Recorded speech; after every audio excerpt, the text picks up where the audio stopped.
In January this year, Esther Rantzen found out that she had terminal 4 cancer, I think lung cancer. Was it? I have terminal 4 kidney cancer, and I was told I wouldn't see this Christmas, I must confess. And at one point in my life, I wanted actually to sign up and go to Dignitas, and my wife and I talked about it, and she doesn't want me to do that, so I won't be doing it. And why I have to go abroad to do it, I have no idea. And when I get really ill, as you know, this time last year I was in a wheelchair, so I'm a bit better this year, but I haven't been 100% this week, I must admit. So this is something really close to my heart. Esther's daughter, Rebecca Wilcox, will join us now, and you've probably seen Rebecca in the news a lot because she's fighting for people in our situation to be able to have the right to die with dignity. I don't want, and I'm sure Esther doesn't, be in a bed with tubes everywhere just waiting to die. There is a point that comes when you aren't going to come back. Rebecca, hello. Hello. Thanks for having me. Our pleasure. A lot of people think that this is something, oh, you don't want to talk about that. You don't, oh, that'll be depressing. But quite frankly, it's quite uplifting. And we should all have determination over the end of our lives without any trouble. And, you know, you've been threatened with being prosecuted if you take your mum to Dignitas. But you shouldn't even have to go over there. You should be able to get that kind of treatment for your mum over here. I kind of wish, you know, that I could have the feeling that... I'm sorry, I hadn't turned my phone off. I should have your done. harp's going. Yeah, I know, my heart always goes funny. And it's something I've talked about for years, but as soon as you start discussing it on a platform like this, then everybody says, it'll be abused. It'll be totally abused. What are your thoughts? Well, it's obvious to me that precautions need to be taken, but we're not going to be reinventing the wheel here. There's already the Oregon ruling that has everything in place that you would need to protect our most vulnerable people who would be older, who would be infirm, who would not be of sound mind, who would have nefarious people around them, who may want to take advantage of whatever property they have. Those are the few. The many are people like my mother, who is indomitable, independent, likes to make her own decisions, does not want to live according to somebody else's rule, according to a religion perhaps that she doesn't believe in. It's not up to them to make the decision that she has to die either alone in a quite anonymous hotel. I mean, I don't know whether you've looked at Dignitas.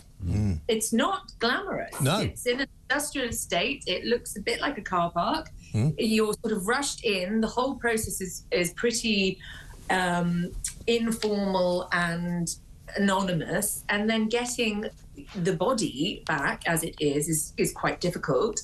And then when you land, you might be arrested. So obviously that's a wonderful way to die. So that means people can't take their relatives with them. I heard Esther was saying that she wouldn't be able to take you with her.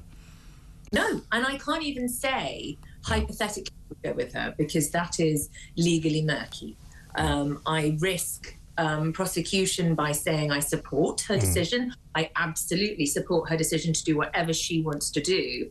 But it's akin legally to running at her with a needle full of morphine. When you get to a certain stage, and I've seen my mother go through this as well, and various other people. When you get to a certain stage, all medical science can do for you is give you morphine or maybe something even a bit stronger, I think, sometimes. Yeah, codeine or whatever. Yeah, that will actually increase the likelihood that you're going to die. In fact, when my mum was in hospital, and I asked the nurses, because she was in some pain, if they could up her morphine, and this was a few years ago, they said no, because that will just bring the end of her life on more quickly. But some turn a blind eye, don't they, when they say we're going to make her comfortable. So there's sort of a patchwork over the country. There is sort of euthanasia by the back door practice, isn't there? Yes, well, not to name names or point fingers, but we've been assured through various processes, not necessarily with my mother, to be very careful about what I'm talking about, that, that the people that we were worried about would never be in pain. So there are people out there that are understanding that know that the end is imminent anyway, regardless of whether that end is painful or not. They could have a hand in helping it through. But yeah. But they've got to be careful with that, because they often say do not resuscitate, and the people who didn't agree to it. But would your law that you're campaigning for be only for terminally diseases? Because I heard in Belgium, and like if you're 18 or 19 and depressed, you can go and get euthanized, and we should never have that sort of thing. It should only be if you're definitely terminal, you know. So I'm speaking really for people that have no other option, that will that have a terminal illness, whatever that may be, or degenerative illness, or, you know, it's difficult because Alzheimer's, you can live for years and years and years, but are you able to make that decision earlier on? I know that several of my friends have parents who would not want to be living the way they are in a home. In fact, one of them just begs her son every single time and just says over and over and over, kill me, kill me, kill me, kill me. But obviously they can't, because she's physically healthy, and that would be murder. But that's what she wants, and she can't do it for herself. So I'm not saying mental illness. I'm not saying depression. I have suffered from postnatal depression, and at the time it was awful. And if someone had given me an option in my life, God knows what I would have answered. So I'm never, ever going to be talking about that. It's just terminal illnesses, something like MND, which a friend of mine's father died from, and it was not a good death. Well, I totally agree with everything you're saying, Rebecca. As I said before, like your mum, I'm at stage 4, and, you know, I don't know how long I've got left. They can never really tell you how long. I didn't expect to be here this year, did I, really? No, but I mean, yeah, exactly. And the death can be bad. MND can be and who the hell should be able to tell me I can't? Well, animals get it. They allowed it, aren't they? Yeah, exactly. I can't go when I feel I've had enough and I want to go. I'm not depressed. I've accepted everything, and there will come a time I won't be able to come in and do my show. I realise that, and there'll become a time when I'm just, you know, in bed all day or just sitting doing nothing, and probably find that there is a time I want to go. I don't want to end up in hospital for weeks or months with tubes sticking out of me. I want to say to the doctor, I would like an injection. I want to say goodbye to all my friends. I want to give my wife a hug. And anyway, Rebecca, I know exactly how your mum feels and how you feel, and the fact that we can't do it, I think, is one of the most appalling things going, and anybody who is against it should be bloody well ashamed of themselves. Well, what the Bishop, I think, of Shrewsbury was saying today was that there's a very dark and sinister euthanasia lobby, and I don't think he quite understands where you come from, what my mother's saying. We're not saying end your life capriciously. We're saying you can choose the end that you want to reflect the person that you are right now. Yeah. Also, you have to go to Dignitas. You have to go before your time, because you have to go when you are able to get yourself there and all your faculties are on. So that might be way before you would naturally die here. It's all wrong. What do you say to people who say, oh, they might be pressured by their younger family who don't care about them and want to get, you know, they feel they're pressured to do it? Well, that's what the Oregon ruling is about. Right. And in certain states in America, in Canada, in Switzerland, they have worked this out. Right. I mean, I'm sure the way things are, something will go wrong occasionally, but it will be for the very few. And it won't be for my mum, and it won't be for James, because there will be things put in place. You probably have all your ducks in a row. I unfortunately don't. I think some of them are pigeons. So when I get to that stage, I would like to know that I have a choice of how I go, and I want my mom to have a choice. Yeah. It's like choosing the type of birth that you have as a woman. Yeah. Why not have the type of death that you want? My horse out in the field, he is so old, he probably won't make another Christmas. I would be inhumane if I didn't put him down. Yeah. So what does it say about us with our population who are ailing and in pain? Are we inhumane because we won't put them down? You know, my pets have a better life at the end of their lives. I've had dogs all my life. And so there comes a time when you have to have your pet put down, put to sleep. But it's such a nice, it's not nice, but it's such a better way when the animal can't do certain things, when they become incontinent or whatever. You can't just let animals... And they are put to sleep in a very humane way, usually in your arms. And that's, you know, that's the way people would like to go. I get so fed up with religious nutters. I'm not a religious person. I don't follow any religion. If you follow a religion, that's fine. That's entirely up to you. You decide how you want to go. I've said, like your mum, I want to have a decision. I don't want to have to go over to a sort of industrial car park and sit around in a sort of travel lodge type. You do that anyway in real life. Well, yes, of course. Yeah, yeah. Is she religious, Esther, or is she not? Is she not at all? She is an agnostic Jew. So she talks about God when it suits her, like when she thought my elder sister should move in with her because it's God's fate. And I remember once a stray dog came into our house and she said that God and the spirit of my father had sent him. And when this dog proceeded to have diarrhea all over the house, she decided maybe that wasn't true and that they could take him. That was a bit of a disaster. That was also God. She hates being interfered with in every respect, and she doesn't want church leaders, imams, rabbis, anybody telling her what she should do. She's always been independent. I mean, as a presenter, she was very on her own, wasn't she? Yeah.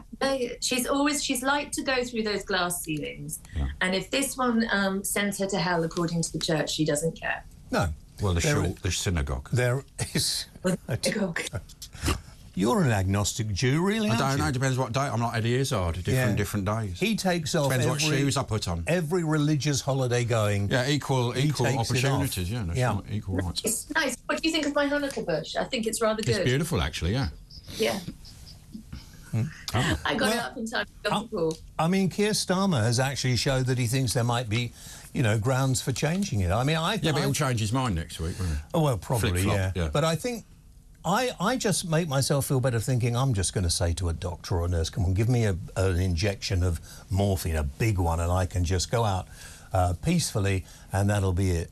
And, of course, if the doctor was to do that, the doctor would probably be on the front page of all the papers, prosecuted for committing a murder. How would it be done? Would it be a button that the patient would press, or how is it all done? I've heard, I obviously haven't seen it, there have been documentaries, but I've heard that you follow a series of questions. And by the end of it, I think you're hooked up to something. And by the end of it, once you've followed this series of very clear, logical questions, by the end of it, you're dead. And I think there's a drink. I thought there was a drink, a little cup of something. But I'm maybe what I've looked into has been more about an injection process, which follows a computer program. So like a flow chart, yes, and it has to. Every question has to be. How is your mum at the moment? It's a big question. I mean, I'm sure you're sick of this question because you're fine one minute and then you feel lousy the next. She is being overly spoiled by me and I think a bit weary of my attention.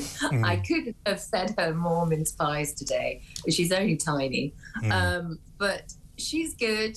She's surprised to be here. She's a little bit embarrassed, possibly, that she is, because she made this big hoo-ha and wanted to leave with a big celebration. Like Clive James did the same thing. Yes. He announced his death and then he was still around 2 years later. Yeah. Well, everybody here thinks I'm putting this on. Yeah, I don't believe it. We'll be gone before all of us will be gone before you. They actually think I'm perfectly well, and I say that's does it for attention. Oh, shit. Well, why not? Why not? I mean, we're all going to die, aren't we? I mean, the fact is... Not necessarily. Yes, I know you don't think you will, but we are all going to go there at some time. And the thing that always amazes me, Rebecca, is we are probably the worst race of people for talking about death. We ignore it. We don't talk about it. Funerals are quite often somber. Mine's going to be a party. And people just don't want to talk about it. But it's going to happen to every single one of us. So the politicians should keep their noses out.